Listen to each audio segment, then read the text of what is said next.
નમસ્કાર, પ્રણામ મિત્રો, જય માતાજી, જય શ્રી કૃષ્ણ મિત્રો। ચાલો આજની નવી વાત શરૂ કરીએ। મારી ગરીબ બહેન જ્યારે મારા ઘરે આવતી ત્યારે હું તેને માટે સારું ભોજન બનાવડાવતો અને જતી વખતે તેને થોડા પૈસા આપી દેતો, કારણ કે તે મારી પાસે મદદ માંગવા આવતી હતી। પરંતુ મારી પત્નીને આ વાત ગમતી ન હતી કે દર વખતે નારાજ થઈ જતી। એક દિવસ તે બોલી, આપણે ઘરની નોકરાણીને કાઢીને તારી બહેનને રાખી લઈએ, નોકરાણીનો પગાર તારી બહેનને આપી દઈશું, તેનું કામ ચાલી જશે। હું માની ગયો। પત્નીને તો જાણે મોકો મળી ગયો, તે તેના પર ખૂબ અત્યાચાર કરવા લાગી। એક દિવસ મારી બહેન રડતી રડતી ઘરેથી ચાલી ગઈ તો હું તેની પાછળ ગયો, પણ મારા પગ નીચેથી જમીન ખસી ગઈ। જ્યારે મારી બહેન પોતાને મનાજે, પણ એ દિવસ યાદ છે જ્યારે મારા પતિ મીરે પોતાની બહેનના લગ્નનો નિર્ણય કર્યો હતો।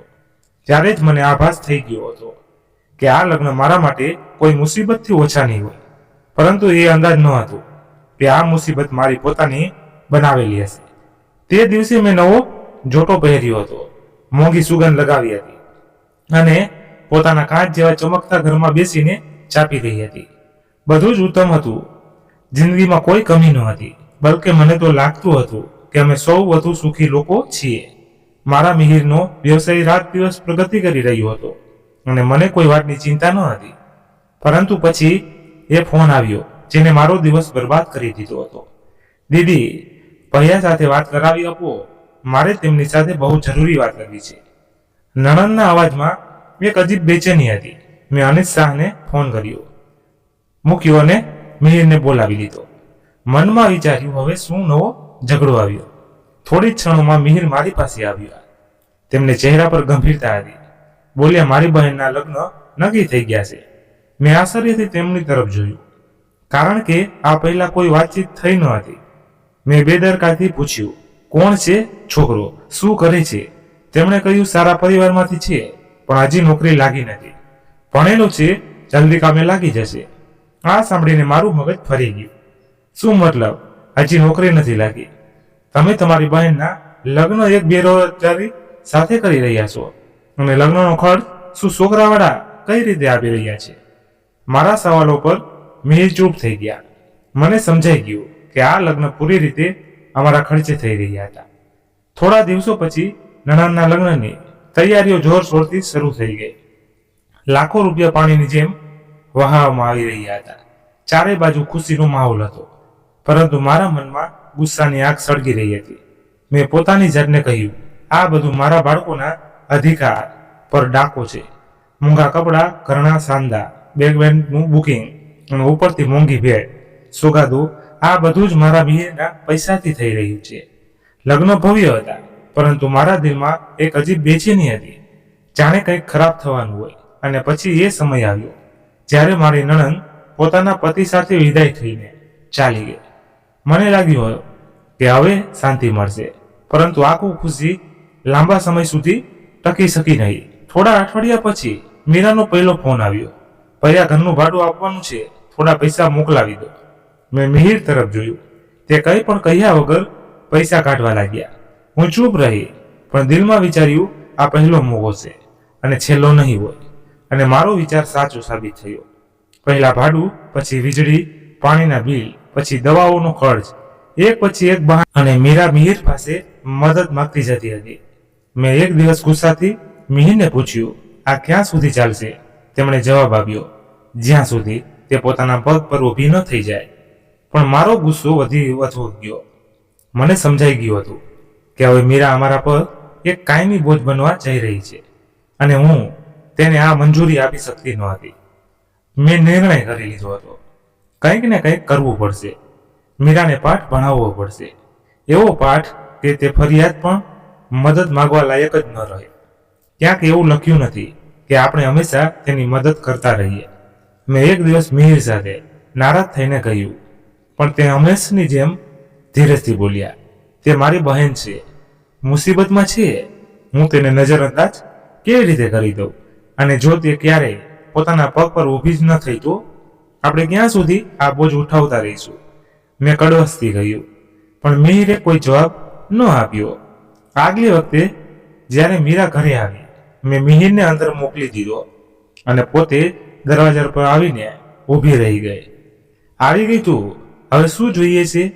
મેં ટોણા મારતા લહેકામાં પૂછ્યું. મીરાએ ખચકાટ સાથે કહ્યું, ભાભી મને ખબર છે કે હું વારવાર મદદ માંગવા આવી જાઉં છું, પણ પરિસ્થિતિ બહુ ખરાબ છે. જો તમે ચાહો તો હું બદલામાં કોઈ કામ કરી શકું છું, બસ થોડા પૈસા આપી દો. આ સાંભળીને મારા અંદર એક તણખો ભટક્યો. આજ મોકો છે. મેં વિચાર્યું. મેં બનાવટી સહાનુભૂતિથી કહ્યું, જો તું ખરેખર કામ કરવા માટે તૈયાર હોય તો અમારા ઘરમાં કામવાળી બની શકે છે. પૈસા પણ મળી જશે અને તારી ઇજ્જત પણ જળવાઈ રહેશે. મને પૂરો વિશ્વાસ હતો કે મીરા તરત જ ના પાડી દેશે, પણ નવાઈની વાત એ હતી કે તેણે માથું નમાવીને કહ્યું, જો આનાથી સમસ્યા હલ થતી હોય તો મને કોઈ વાંધો નથી. તેનો જવાબ મારા માટે અણધાર્યો હતો. મેં વિચાર્યું હતું કે તે પાછી ફરીને જતી રહેશે, પણ તે ખરેખર કામ કરવા તૈયાર થઈ ગઈ. બીજા દિવસે તે સવારે સમયસર આવી ગઈ. તેનો પહેરવેશ સાધારણ હતો, પણ આંખોમાં એક અજીબ ચમક હતી. મેં તેને જાણી જોઈને કોઈ યુનિફોર્મ ન આપ્યો, પણ આદેશ આપ્યો કે આખા ઘરની સફાઈ કરે. આ બધું તારી ભાભીની મહેરબાની છે કે તને કામના બદલામાં પૈસા આપી રહી છે, નહીતર લોકો તો તારા જેવા નિરાધનને ઠુકરાવી દે છે. મેં તીખા અવાજે કહ્યું, પણ મીરાએ કંઈ કહ્યું નહીં, ફક્ત માથું નમાવીને સફાઈમાં લાગી ગઈ. મેં જાણી જોઈને તેને જમીન પર બેસાડીને વાસણ ધોવા કહ્યું, જેથી તેને નીચે દેખાડી શકું, પણ તેના ચહેરા પર કોઈ નારાજગી નહોતી. હું તેની સહનશીલતા જોઈને નવાઈ પામી હતી. સાંજે જ્યારે કામ પૂરું થતું ત્યારે મેં જાણી જોઈને તેના હાથમાં ઓછા પૈસા પકડાવ્યા અને કહ્યું, આ તારા માટે પૂરતા છે, વધારેની આશા ન રાખતી. પણ તે છતાંય તે ચૂપ રહી. એ જ ખામોશીએ મને બેચેન કરી દીધી. મને લાગવા માંડ્યું કે જાણે હું જીતીને પણ હારી રહી છું. એક દિવસ મેં નક્કી કર્યું, હવે આ તમાશો પૂરો કરવો પડશે. મારે તેને આ ઘરમાંથી હંમેશા માટે કાઢવી હતી. બીજા દિવસે મેં મારી સૌથી કિંમતી સોનાની વીંટી કબાટમાંથી કાઢીને સંતાડી દીધી. મીરા હંમેશની જેમ પોતાના કામમાં લાગેલી હતી. જેવી તે રસોડામાં વાસણ ધોઈ રહી હતી. મોકાનો ફાયદો ઉઠાવ્યો અને બધાની સામે મેં બૂમ પાડી, મારી વીંટી ક્યાં ગઈ? એ તો હમણાં અહીં જ હતી. મીર અને કામવાળી બાઈ બંને નવાઈથી મારી તરફ જોવા લાગ્યા. મીરાએ પણ હાથ જોડી દીધા અને મૂંઝવણમાં મને જોઈ તે ક્યાં જઈ શકે. ઘરમાં ધબકતા આપણે છીએ અને આજે સવારથી કામ કોણ કરી રહ્યું છે? મેં મીરા તરફ જોયું. મારો અવાજ સ્પષ્ટપણે આરોપ લગાવી રહ્યો હતો. મીરાએ તરત કહ્યું, ભાભી મેં કંઈ નથી લીધું, તમે ચાહો તો મારી તલાશી લઈ શકો છો. મેં તરત જ ઊંચા અવાજે કહ્યું, બિલકુલ તલાશી જ લેવાશે. મેં તેની વસ્તુઓ ફંફોસવાનું શરૂ કર્યું અને જેવો તેનો દુપટ્ટોનો છેડો ખોલ્યો ત્યાં જ વીંટી ચમકી રહી હતી. આખા ઘરમાં સન્નાટો છવાઈ ગયો. મીરે નવાઈ અને ગુસ્સાથી પોતાની બહેન મીરા તરફ જોયું, પણ મીરા સ્થિર ઊભી રહી, જાણે તેને પોતાને પણ વિશ્વાસ નહોતો આવતો. આ શું છે? આ તારી પાસે કેવી રીતે આવી? મેં ઝેરીલા અવાજે પૂછ્યું. મીરાની આંખોમાં આંસુ આવી ગયા, પણ તે હજી પણ ચૂપ રહી. મેં તેને વધુ અપમાનિત કરવા માટે મિહિરની સામે જ તેને ઠપકો આપવાનું શરૂ કર્યું. અમે તારા પર દયા કરી, મદદ કરી અને તે બદલામાં ચોરી કરવાનું યોગ્ય સમજ. શરમ આવી જોઈએ તને. મીરે કંઈક કડક ન કહ્યું, પણ તેની આંખોમાં ઊંડી નિરાશા હતી. આખરે મિહિર થાકેલા અવાજે કહ્યું, બહેન સારું રહેશે કે હવે તું અહીંથી જતી રહે. આ સાંભળતા જ મારી જીભનો ક્ષણ આવી ગયો. મેં ખુશીથી એક ઊંડો શ્વાસ લીધો, પણ ચહેરા પર કંઈ જાહેર થવા ન દીધું. મીરા એક નજર મારી તરફ નાખી. તેની આંખોમાં કોઈ ગુસ્સો ન હતો, બસ એક દર્દ હતું. કદાચ એ વાતનો કે તેના પોતાના સગાઓએ તેના પર વિશ્વાસ ન કર્યો. તે ચૂપચાપ પોતાના દુપટ્ટો સંભાળતી બહાર નીકળી ગઈ. મીર મોડે સુધી ચૂપચાપ બેઠા રહ્યા. મેં મોકો જોઈને ચહેરા પર અફસોસના ભાવ લાવીને કહ્યું, જોઈ લીધું, આપણે જેના પર ભરોસો કર્યો તેને જ આપણને દગો દીધો. મિહિરે ઊંડો શ્વાસ લીધો અને બસ એટલું કહ્યું, મને આશા હતી કે તે આવું નહીં કરે, પણ કદાચ હું ખોટો હતો. મેં અંદર ને અંદર ખુશી અનુભવી કે આ મામલો હંમેશા માટે પૂરો થઈ ગયો હતો, પણ મને ખબર ન હતી કે નસીબે મારા માટે એક બીજો ખેલ તૈયાર કરી નાખ્યો છે. એક રાત્રે બધું બદલાઈ ગયું. તે રાત સામાન્ય રાતો જેવી જ હતી. હું અને મિહિર અમારા રૂમમાં હતા. ઘરની બધી લાઈટો બંધ થઈ ચૂકી હતી અને નોકર પણ પોતાના રૂમમાં જઈ ચૂક્યા હતા. હું સપનામાં ખોવાયેલી હતી અને અત્યારે અચાનક જોરદાર અવાજો સંભળાયા. દરવાજો તોડી નાખો, પૈસા કાઢો, નહીતર જાનથી મારી નાખીશું. મારી આંખોનો ડરથી ખુલી ગઈ. મિહિર પણ ગભરાઈને ઊભા થઈ ગયા. ઘરના હોલમાં ચીસાચીસ મચી ગઈ હતી. ડાકુ હતા. મારા મોંમાંથી એક ધીમી ચીસ નીકળી ગઈ. દિલ જોર જોરથી ધડકવા લાગ્યું. મિહિરે જલ્દીથી મોબાઈલ ઉઠાવ્યો, પણ તે જ વખતે એક ગર્જના કરતો અવાજ આવ્યો. ખબરદાર કોઈ પોલીસને બોલાવવાની કોશિશ ન કરે. અમે બંને ધ્રુજી રહ્યા હતા. પછી દરવાજો જોર જોરથી પીટાવા લાગ્યો. મને લાગ્યું કે બધું ખતમ થઈ ગયું. થોડી જ મિનિટોમાં બધું લૂંટી લેવાયું. ઘરેણાં, રોકડા, રૂપિયા, કિંમતી સામાન બધું તેઓ લઈ ગયા. ઘરને ખૂણે ખૂણો ખાલી લાગી રહ્યો હતો. હું જમીન પર બેસી ગઈ અને આંખોમાંથી આંસુ વહેવા લાગ્યા. આ બધું કેવી રીતે થઈ ગયું? આપણું બધું ધન જતું રહ્યું. મેં કાંપતા અવાજે કહ્યું. મિહિર પણ ચૂપચાપ બરબાદ થયેલી તિજોરીને જોઈ રહ્યા હતા. તેમના ચહેરા પર એક અજીબ ભાવ હતો, જાણે કોઈ બીજા જ વિચારમાં ડૂબેલા હોય.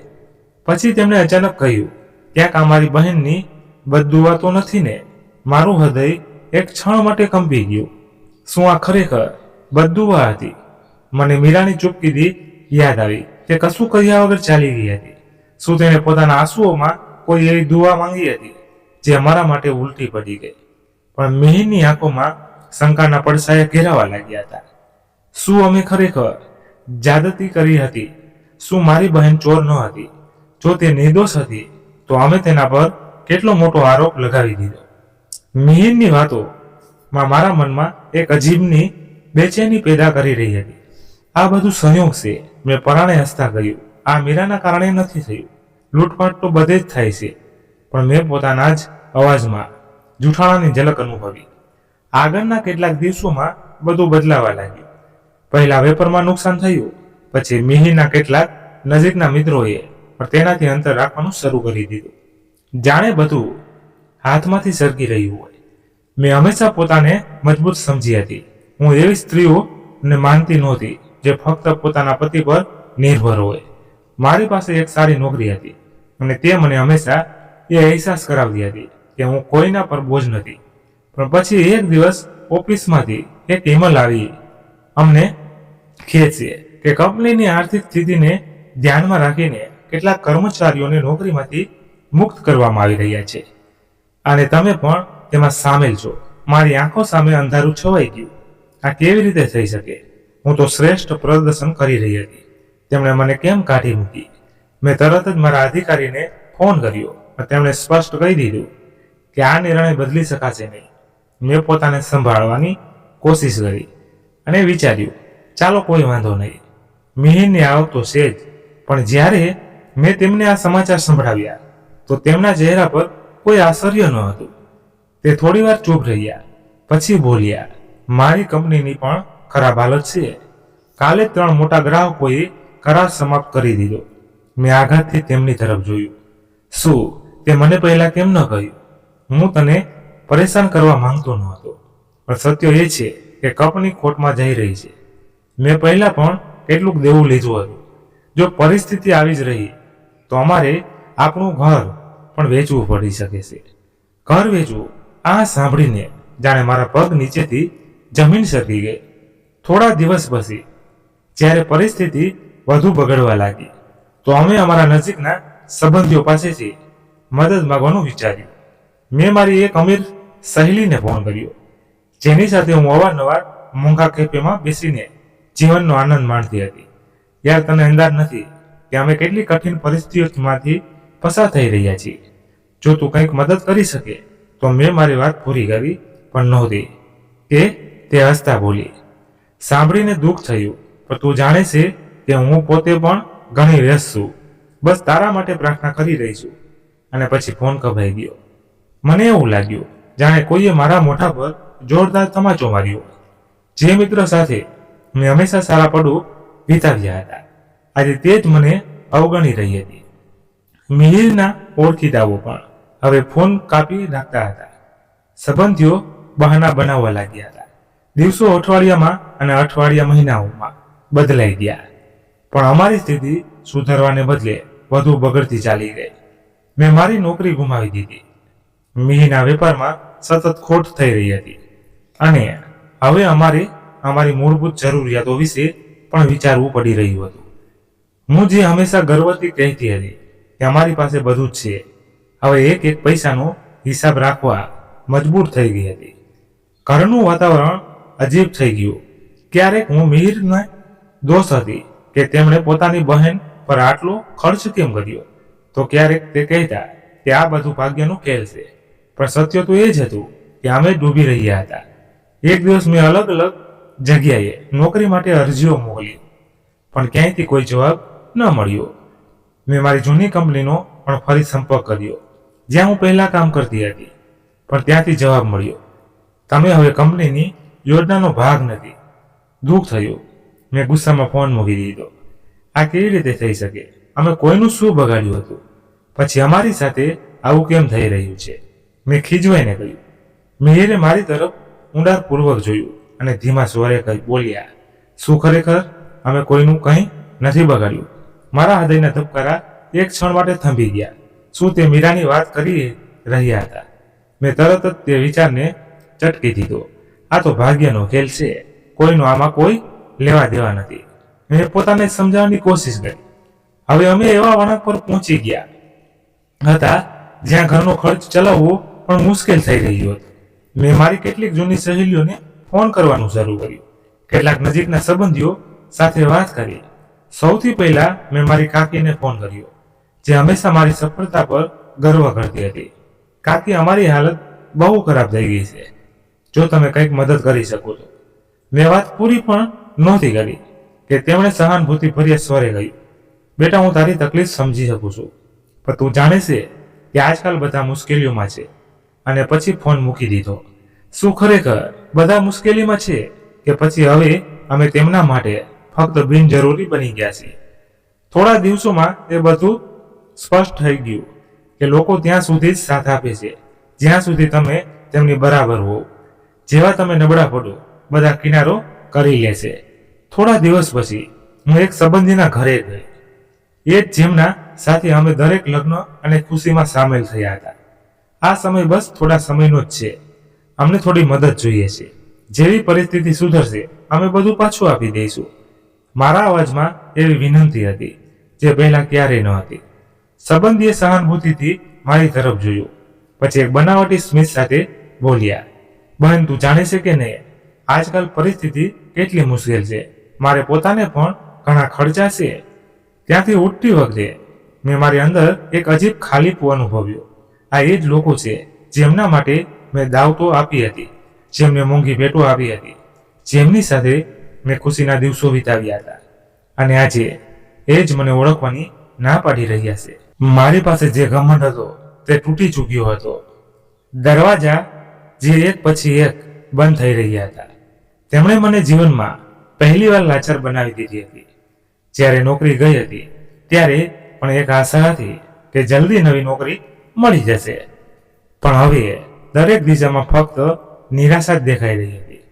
હું રોજ સવારે વહેલા ઉઠીને મારા તમામ પ્રમાણપત્રો, અનુભવ પત્રો, કાર્ડ અને રિઝ્યુમન લઈને જુદી જુદી ઓફિસના ચક્કર લગાવતી. દરેક જગ્યાએ આ જ જવાબ મળતો, તમારી યોગ્યતા ખૂબ સારી છે, પણ હાલમાં અમારી પાસે તમારા માટે કોઈ જગ્યા નથી. અમે આ તમારું કાર્ડ રાખી લઈએ છીએ. જેવો એવો કોઈ મોકો મળશે અમે તમને ફોન કરીશું. અત્યારે બજારની સ્થિતિ ખૂબ ખરાબ છે. થોડો સમય થોભી જાઓ.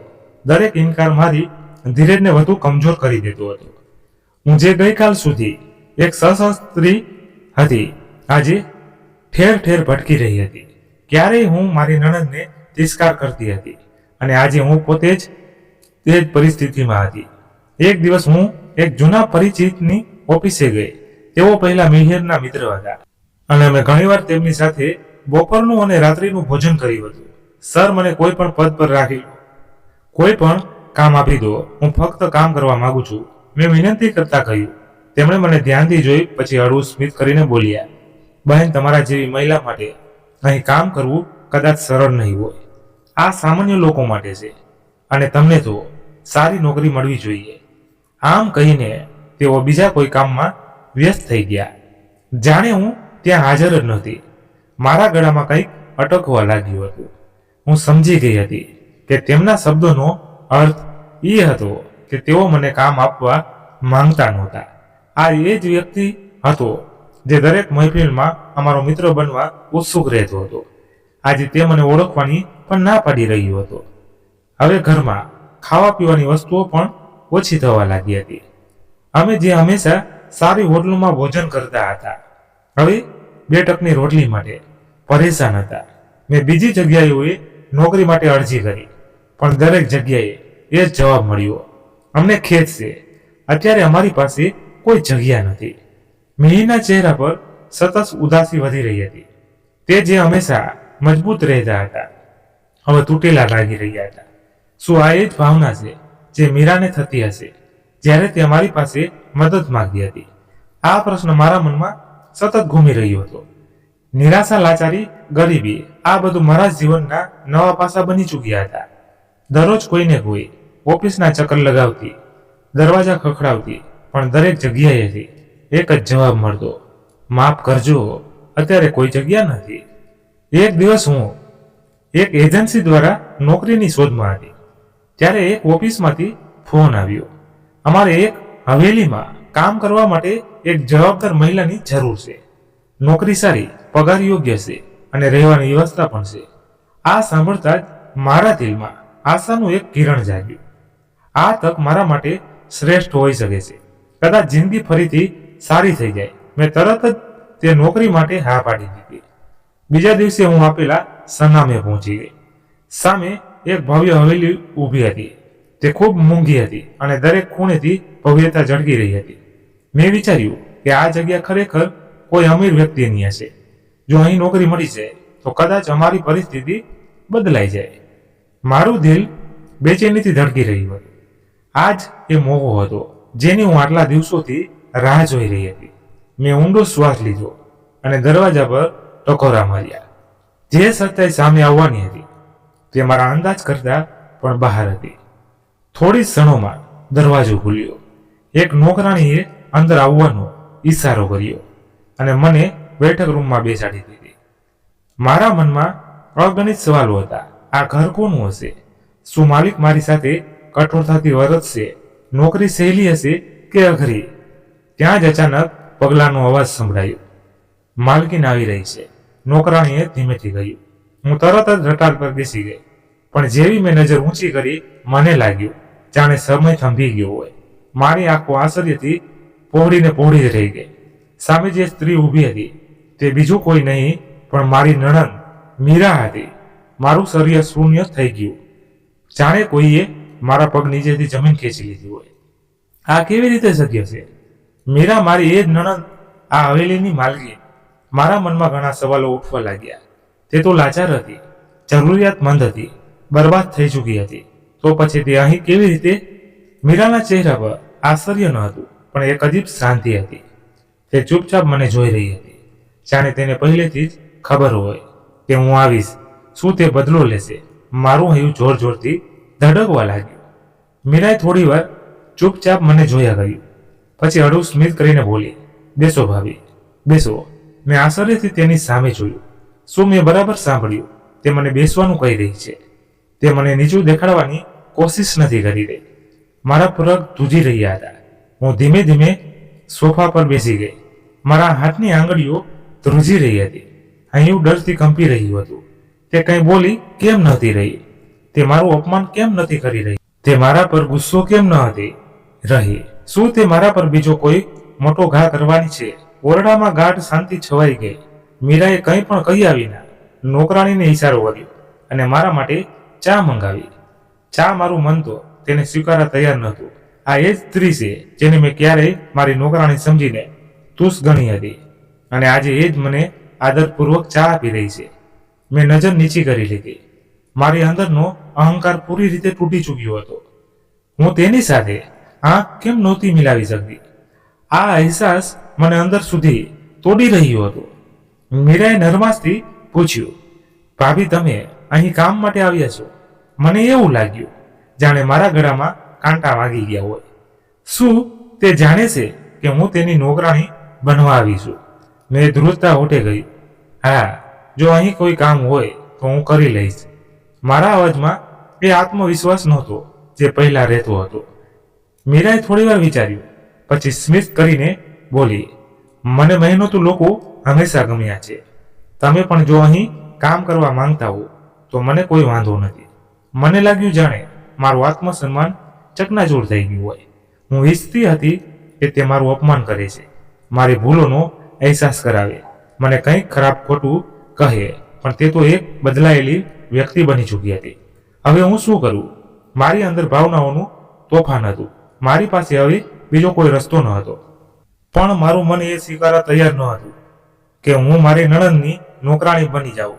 મીરા પાસે બેઠા બેઠા મને મારી લાચારીએ ઊંડો અહેસાસ થઈ રહ્યો હતો, જેને મેં અપમાન અને તકલીફ આપી હતી. આજે મારા કરતાં ઘણી વધારે સશક્ત, આત્મનિર્ભર અને સૌથી વધુ શાંત અને સંતુલિત લાગી રહી હતી. મારા મનમાં હજારો સવાલો ઘૂમી રહ્યા હતા, પણ મારા હોઠ તે સવાલોને શબ્દો આપવામાં અસમર્થ હતા. હું જાણવા માંગતી હતી કે આ બધું કેવી રીતે શક્ય બન્યું. આખરે મીરાએ પોતે જ મન તોડ્યું અને કહેવા લાગી, ભાભી, કદાચ તમે વિચારી રહ્યા છો કે હું અહીં સુધી કેવી રીતે પહોંચી. મેં નજર ઝુકાવી લીધી, પણ મનમાં તીવ્ર જિજ્ઞાસા હતી. હા, મારે એ જ જાણવું હતું. તેણે ઊંડો શ્વાસ લેતા કહ્યું, જ્યારે હું તમારા ઘરેથી નીકળી હતી ત્યારે મારી પાસે ન પૈસા હતા, ન કોઈ ઠેકાણું. મારા પતિ પહેલાથી જ બેરોજગાર હતા અને અમારી પાસે કોઈ સહારો ન હતો. જે દિવસે હું નીકળી મને લાગ્યું જાણે મારી દુનિયા જ સમાપ્ત થઈ ગઈ હોય. મારું મન શરમથી ભરાઈ ગયું. પછી તે શું કર્યું? મેં ધીમા અવાજે પૂછ્યું. તો મીરાએ સ્મિત કરતા કહ્યું, મારા પતિએ નિર્ણય લીધો હતો કે તેઓ કોઈના પર નિર્ભર નહીં રહે. તેમણે નાના મોટા કામ કર્યા, દિવસ રાત મહેનત કરી. એક મિત્રની સલાહ પર તેમણે કપડાનો વ્યવસાય શરૂ કર્યો અને ધીમે ધીમે પરિસ્થિતિ સુધરવા લાગી. ભગવાને અમારી નિયતિનું ફળ આપ્યું અને થોડા વર્ષોમાં અમે અમારા પગ પર ઊભા થઈ ગયા. થોડા વર્ષોમાં મેં આશ્ચર્યથી વિચાર્યું, હું હંમેશા એમ જ સમજતી રહી કે મીરા નિષ્ફળ જશે, બરબાદ થઈ જશે, પણ તે અને તેનો પતિ મહેનત કરીને આજે આ સ્થાને પહોંચી ચૂક્યા હતા. મીરા કહેવા લાગી, જ્યારે બધાએ અમારો સાથ છોડી દીધો હતો ત્યારે ભગવાને અમને સહારો આપ્યો. અમે ધીરજ રાખી મહેનત કરી અને ક્યારેય કોઈની આગળ હાથ ન ફેલાવ્યો. આ શબ્દો મારા દિલમાં કોઈ તીરની જેમ ખૂંચી રહ્યા હતા અને હું તો દરેક પાસેથી મદદ માંગવા રહી હતી અને સૌએ મોં ફેરવી લીધું. મીરાનો વ્યવહાર કોઈ વિજેતા જેવો હતો. તે મારા પર કટાક્ષ નહોતી કરી રહી, ન તો મારી પાસેથી બદલો લેવાની કોશિશ કરી રહી હતી, પણ તેના લહેકામાં એક અજીબ શાંતિ હતી જે મને વધુ બેચેન કરી રહી હતી. આ એ જ શાંતિ હતી જે ત્યારે આવે છે જ્યારે માણસના દિલમાં કોઈ ગુસ્સો, ઈર્ષા કે નફરત ન હોય. હું પોતાને તેની સામે નાની અનુભવવા લાગી હતી. બીજા દિવસથી મારા માટે એક નવી પરીક્ષા શરૂ થઈ ચૂકી હતી. જે કંઈ પણ મેં મીરા સાથે કર્યું હતું હવે તે જ મારી સાથે થવાનું હતું. સવારના સમયે હું મીરાના ઘરમાં કામોમાં વ્યસ્ત થતી જતી હતી. ભોંય તળિયાની સફાઈ, વાસણ ધોવા, રસોઈ બનાવી અને આ બધા એ જ કામ હતા જે મેં તેની પાસે કરાવ્યા હતા. હવે જ્યારે હું જમવા માટે જમીન પર બેસતી તો મીરા કહેતી, ભાભી, તમે ટેબલ પર બેસી શકો છો. જ્યારે હું સફાઈ પછી પાણી પીવા માટે રસોડામાં જતી તો મીરા કહેતી, આ તમારું પણ ઘર છે, તમારે પરવાનગી લેવાની જરૂર નથી. પણ હું જાણતી હતી કે હું આજ જમીન પર બેસવાને લાયક હતી. આ કર્મનું ફળ હતું જે હવે દરેક ક્ષણ મને મારી ભૂલોનો અહેસાસ કરાવી રહ્યું હતું અને કદાચ મને બદલી પણ રહ્યું હતું. એક દિવસ જ્યારે હું ઘરની સફાઈ કરી રહી હતી ત્યારે મને એક જૂનો નોકર દેખાયો. તે ઘણા સમયથી આ હવેલીમાં કામ કરી રહ્યો હતો અને બધી વાત જાણતો હતો. તે દિવસે જ્યારે હું વાસણ ધોઈ રહી હતી તે મારી પાસે આવ્યો અને બોલ્યો, બેબીજી, તમારી નણંદ ખૂબ સારી વ્યક્તિ છે. મેં ચોંકીને તેની તરફ જોયું. હા છે, મેં પરવાઈને કહ્યું, પણ મારા લહેકામાં લાચારી હતી. તમે જાણો છો, આ હવેલી તેમણે પોતે નથી ખરીદી. શું? મેં તરત તેની તરફ જોયું. હા, આ તેમને ભેટમાં આપવામાં આવી હતી. મારા હાથમાં પકડેલું વાસણ લગભગ પડી જ જવાનું હતું. ભેટમાં પણ કોણે આપી એ હું નથી જાણતો. તેને કહ્યું પણ કોઈ બહુ મોટા માણસે આ હવેલી તેમને ભેટના સોગંદમાં આપી છે. મારા હૃદયના ધબકારા તેજ થઈ ગયા. આ શું કહી રહ્યા છો? મીરાએ ક્યારેય આનો ઉલ્લેખ કેમ ન કર્યો? શું મીરાના જીવનમાં કોઈ બીજો પુરુષ છે? તે રાત્રે હું મીરાના ઘરમાં મારા ઓરડામાં બેસી રહી હતી, પણ મારા મનમાં સવાલોનું તોફાન ઉઠી ચૂક્યું હતું. જો આ હવેલી મીરા અને તેના પતિએ નથી ખરીદી, તો પછી કોણે અને શા માટે આપી? મને યાદ આવ્યું કે મેં ઘણીવાર મીરાને ફોન પર કોઈની સાથે ખૂબ નરમ લહેકામાં વાત કરતા જોઈ હતી, પણ મેં ક્યારેય તેના પર ધ્યાન નહોતું આપ્યું. બીજા દિવસે નાસ્તા સમયે મીરા મારી સાથે બેઠી હતી. મેં હિંમત કરીને પૂછ્યું, મીરા તે ક્યારેય ન જણાવ્યું કે તે આ હવેલી કેવી રીતે ખરીદી? તેણે મારી તરફ જોયું અને સ્મિત કરીને બોલી, બસ ઈશ્વરની કૃપા હતી, નસીબે રસ્તો બતાવ્યો. પણ તારો પતિ તો નાના વેપારમાં હતો, તો પછી આટલી મોટી હવેલી? મેં સવાલ કર્યો. મીરાએ બસ એટલું જ કહ્યું, ક્યારેક ઈશ્વર પણ મદદ એવા રસ્તેથી આવે છે જ્યાંથી આપણે વિચારી પણ ન શકીએ. આ જવાબ મારા માટે વધુ ગૂંચવણ ભર્યો હતો. મીરાની વાર્તા જેટલી સરળ લાગતી હતી તેટલી નહોતી. હવે હું દરેક સમયે મીરા પર નજર રાખવા લાગી હતી. હું જોવા માંગતી હતી કે તે કોને મળે છે, કોની સાથે વાત કરે છે, અને ક્યાં કંઈક એવું તો નથી ને જે તેના પતિને ખબર ન હોય. એક સાંજે મેં જોયું કે મીરા ખૂબ ગુપ્ત રીતે હવેલીના બગીચામાંથી કોઈની સાથે વાત કરી રહી હતી. મેં ધીમેથી પડદા પાછળ છુપાઈને જોયું. તે એક પુરુષ હતો. મેં ધ્યાનથી જોયું. તે વ્યક્તિ ખૂબ સંપન્ન લાગી રહ્યું હતું. ચોખ્ખા કપડાં પહેર્યા અને મોટી ગાડીમાંથી આવ્યો હતો. આ કોણ હોઈ શકે છે? બીજા દિવસે મેં જૂના નોકરને તે માણસ વિશે પૂછ્યું. તે હળવું સ્મિત કરીને બોલ્યો, આ સાહેબ મીરાજીના જૂના મિત્ર છે, ખૂબ મદદ કરી રહ્યા. મદદગાર? મેં શંકાથી ફરી પૂછ્યું. હા, જ્યારે સાહેબજીનો વેપાર મુશ્કેલીમાં હતો ત્યારે તેમણે ખૂબ મદદ કરી હતી. તેમના કારણે જ વેપાર ફરીથી ચાલ્યો અને જીવનમાં શાંતિ આવી. શું ખરેખર આ ફક્ત મદદ હતી કે બીજું કંઈ? આ સવાલ મારા મગજમાં વારવાર ઘૂમવા લાગ્યો. આખરે તે કોણ છે જે મીરાની મદદ કરી રહ્યું હતું? જો આ બધું નસીબનો ખેલ હતો, તો પછી આ વ્યક્તિ મીરાના જીવનમાં શું કરી રહી હતી?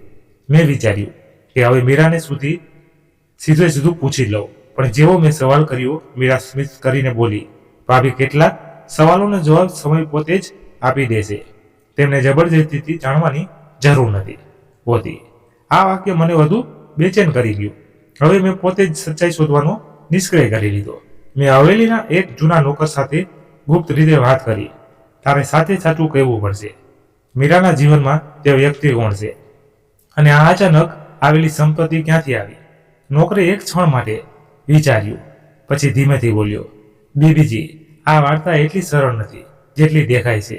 મીરાજીના પતિએ ખૂબ મહેનત કરી હતી, પણ એક સમય એવો આવ્યો જ્યારે તેમનો વેપાર પૂરી રીતે નાશ પામ્યો હતો.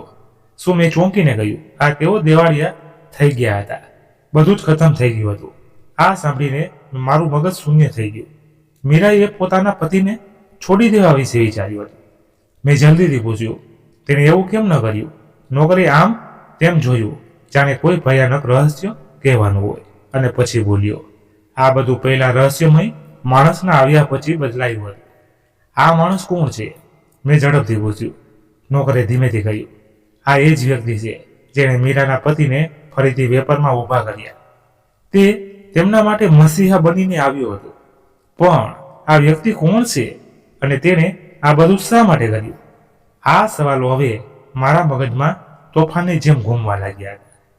પણ જે વાત વધુ ચોંકાવનારી હતી તે એ હતી કે મીરા પોતાના પતિ કરતા પહેલા રહસ્યમય વ્યક્તિ સાથે વધુ વાત કરતી હતી. આ વ્યક્તિ મીરાના જીવનમાં આટલો મહત્વનું શા માટે છે? થોડા દિવસો પછી મેં એક બીજી વાત નોંધી. જ્યારે પણ કોઈ મોટો નિર્ણય લેવાનો હોય ત્યારે મીરા પોતાના પતિ કરતા પહેલા રહસ્યમય વ્યક્તિ સાથે વધુ સલાહ મસલ કરતી હતી. આ હું શા માટે? જો તેના પતિનો વેપાર પણ મજબૂત છે, તો પછી તેને તે વ્યક્તિ પાસેથી સલાહ લેવાની શી જરૂર છે? આ સવાલ મારા મનમાં જાણે હથોડાની જેમ ભાગવા લાગ્યો. એક રાત્રે મને એક તક મળી ગઈ જેની હું આતુરતાથી રાહ જોઈ રહી હતી. તે રાત સામાન્ય રાતો જેવી જ લાગી રહી હતી, પણ મારી બેચેની વધી જઈ રહી હતી. હું આ રાતની સચ્ચાઈ જાણવા કંઈ પણ કરી શકતી હતી. રાતનો સમય હતો. બધા લોકો પોતાના ઓરડામાં જઈને સૂઈ ચૂક્યા હતા, પણ હું જાગી રહી હતી. મારા દિલમાં બેચેની હતી, જાણે કંઈક થવાનું હોય. પછી અચાનક મેં બારીમાંથી બહાર એક પડસાયાને પસાર થતો જોયો. આ કોણ છે? મેં દબાતા પગલે ચાલીને દરવાજામાંથી ડોક્યું કર્યું અને મારી આંખો આંસરીથી પહોળી જ રહી ગઈ. મીરા તે વ્યક્તિને મળવા જઈ રહી હતી. મારા હૃદયના ધબકારા તેજ થઈ ગયા. આ વ્યક્તિ અહીં શું કરી રહ્યો છે? મીરા તેનાથી છુપાઈને કેમ મળી રહી છે? મારા શ્વાસ થંભી જવા લાગ્યા અને હું દબાતા પગલે તેમની પાસે જવા લાગી, જેથી તેમની વાતો સાંભળી શકું. મેં પોતાને એક ઝાડ પાછળ છુપાવી દીધી અને પૂરા ધ્યાનથી તેમની વાતચીત સાંભળવા લાગી. તે માણસે ગંભીર અવાજમાં કહ્યું, જે રહસ્ય આપણે છુપાવ્યું હતું, જો તે ખુલી ગયું ને તો બધું જ બરબાદ થઈ જશે. રહસ્ય કયું રહસ્ય? મારા મગજમાં જાણે વિસ્ફોટ થયો. મીરાએ ધીમા અવાજે કહ્યું, આપણે ખૂબ જ સાવધાન રહેવું પડશે. કોઈને કંઈ પણ ખબર ન પડવી જોઈએ. મારા પગ નીચેથી જમીન સરકી ગઈ. આ લોકો આગળ શું છુપાવી રહ્યા છે? હવે મને ખાતરી થઈ ગઈ હતી કે મીરા પાસે કોઈ ભયાનક રહસ્ય છે, જે કદાચ તેની પોતાની તબાહીનું કારણ બની શકે છે. અને મેં નિર્ણય કરી લીધો હતો કે હું આ રહસ્ય જાણીને જ રહીશ, ભલે ગમે તે થઈ જાય.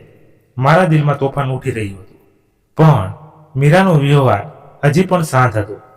શું તે ખરેખર આ રહસ્યને હંમેશ માટે દફનાવી દેવા માંગે છે, કે પછી તેને ભરોસો છે કે હું કંઈ નહીં કરી શકીશ? બીજી સવારે હું નાસ્તાના ટેબલ પર મીરાની સામે બેઠી હતી. તેના ચહેરા પર એ જડવું સ્મિત હતું, જાણે કંઈ થયું જ ન હોય.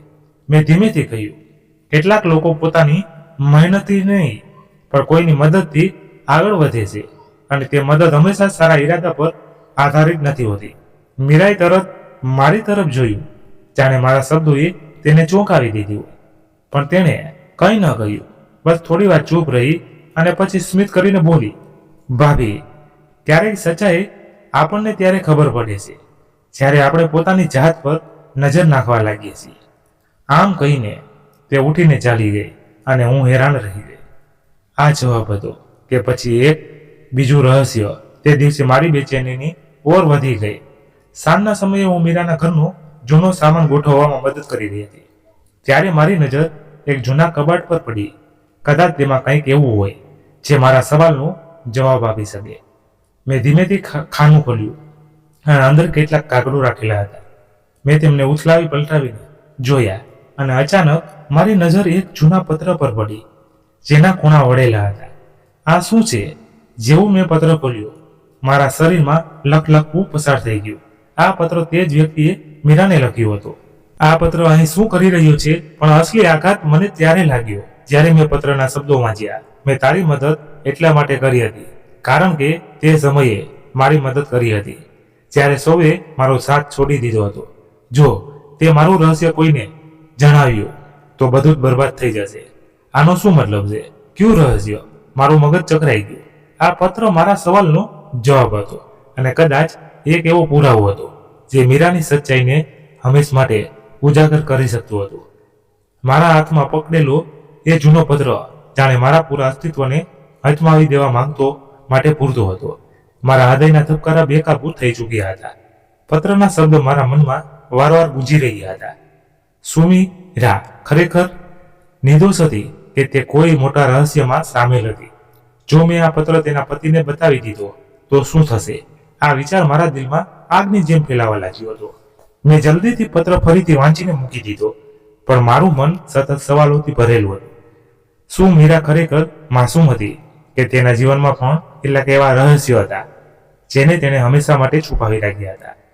મને યાદ આવ્યું કે મીરાનો પતિ મોટા ભાગે પોતાના કામમાં વ્યસ્ત રહેતો હતો અને મીરા પોતાના નિર્ણયો માટે અવારનવાર તે જ રહસ્યમય વ્યક્તિ પાસેથી સલાહ લેતી હતી. મેં તે પત્ર ફરીથી વાંચ્યો. દરેક શબ્દ મારા મનમાં હાથોડાની જેમ વાગી રહ્યો હતો. જો તે મારું રહસ્ય કોઈને જણાવ્યું તો બધું જ બરબાદ થઈ જશે. આ એક ધમકી હતી કે વિનંતી? હવે મેં નિશ્ચય કરી લીધો હતો. હું આ પત્ર મીરાના પતિને આપીશ હું બધું જ સ્પષ્ટ કરી દઈશ. તેમને સચ્ચાઈ જાણવાનો અધિકાર છે. પણ જેવી હું બેઠક રૂમમાં પહોંચી, મારો ફોન વાગવા લાગ્યો. નંબર અજાણ્યો હતો.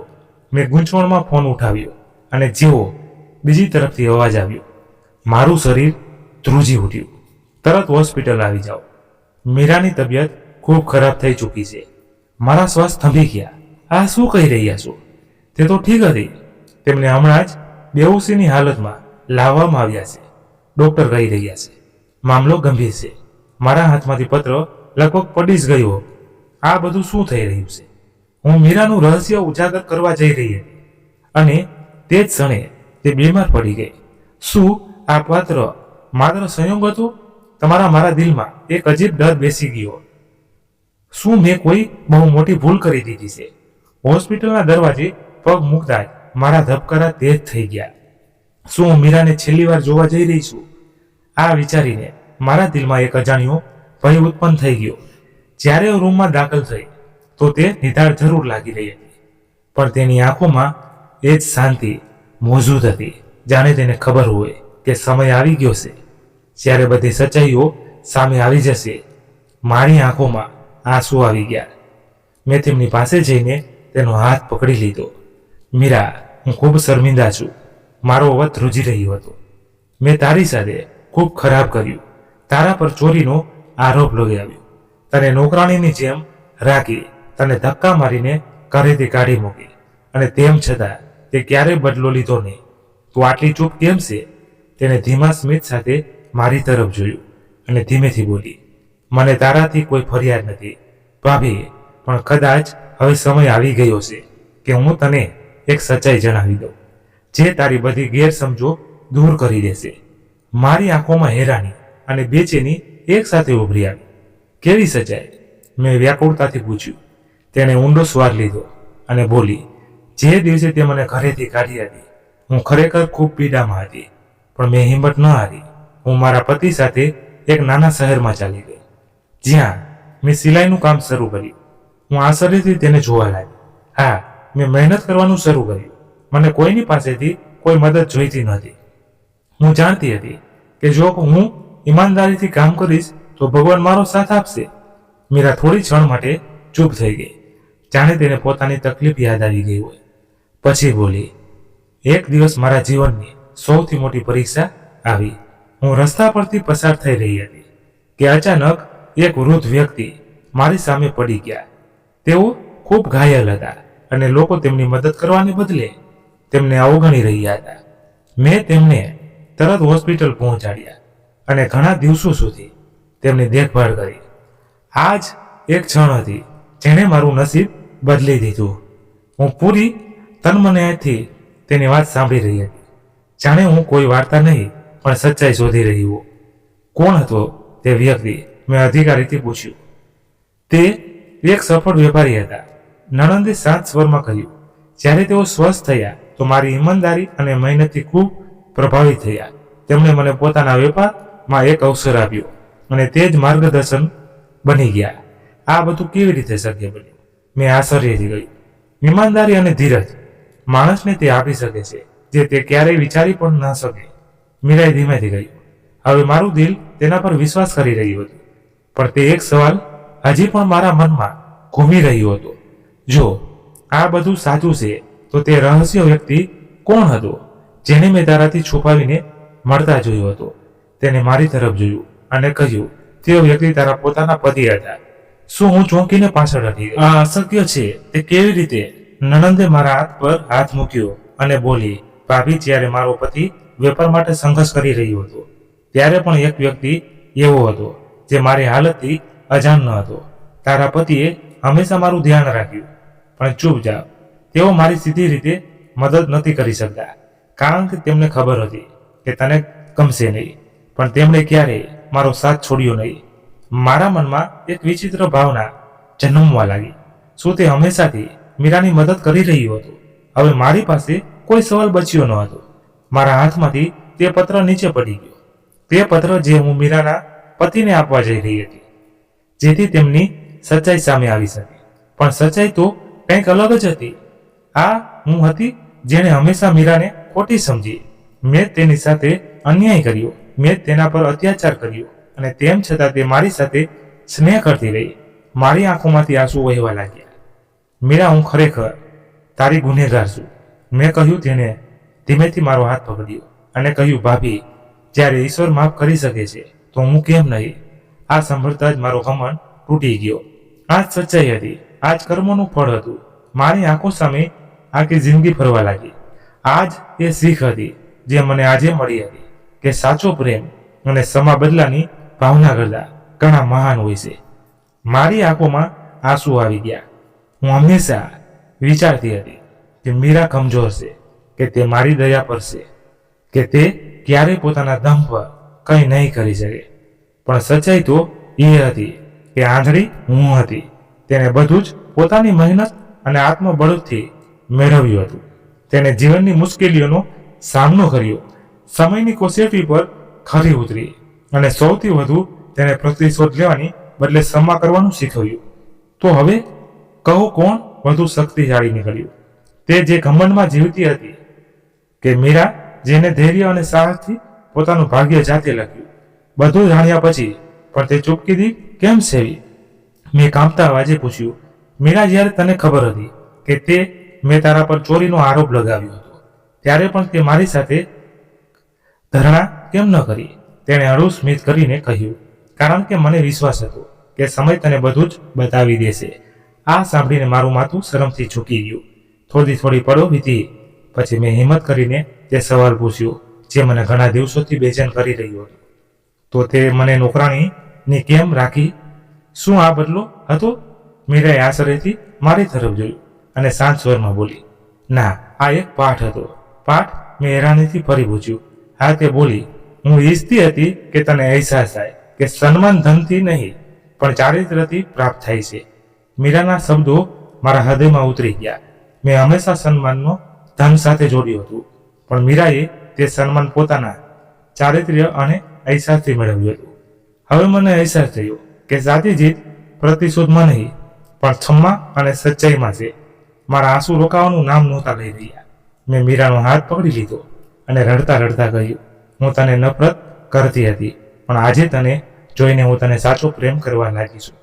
તેણે નરમાશથી મારા આંસુ લૂછ્યા અને કહ્યું, મેં તને હંમેશા બહેન માની. તારી નફરત મારા માટે ક્યારેય મહત્વની ન હતી. આ સાંભળીને મારી દ્રષ્ટિ ઝૂકી ગઈ. મીરાએ મારા પર કોઈ અત્યાચાર નહોતો કર્યો, પણ મને તે શીખ આપી જે કદાચ જિંદગી ક્યારેય ન શીખવી શકત. તે દિવસે મેં નિશ્ચિત કર્યો કે હું મારી જિંદગી બદલીને મીરાની જેમ ધૈર્ય અને ઈમાનદારીથી જીવીશ. જે શીખ્યું તે જ સાચી સફળતા છે. વાર્તા મિત્રો અહીંયા સમાપ્ત થઈ, પણ આ સંદેશ સાથે કે જીવનમાં દરેક વસ્તુ પાછી ફરે છે. તો મિત્રો, આ હતી આજની વાર્તા. આ વાર્તા વિશે તમારો શું અભિપ્રાય છે એ કોમેન્ટ બોક્સમાં જરૂર જણાવજો. જો તમને વાર્તા પસંદ આવી હોય ને તો એક લાઈક કરી તમારા બધા મિત્રો સાથે શેર કરજો અને ચેનલ પર નવા છો તો ચેનલને સબસ્ક્રાઇબ કરી દેજો. ધન્યવાદ. ફરી મળીએ નવી વાર્તા સાથે.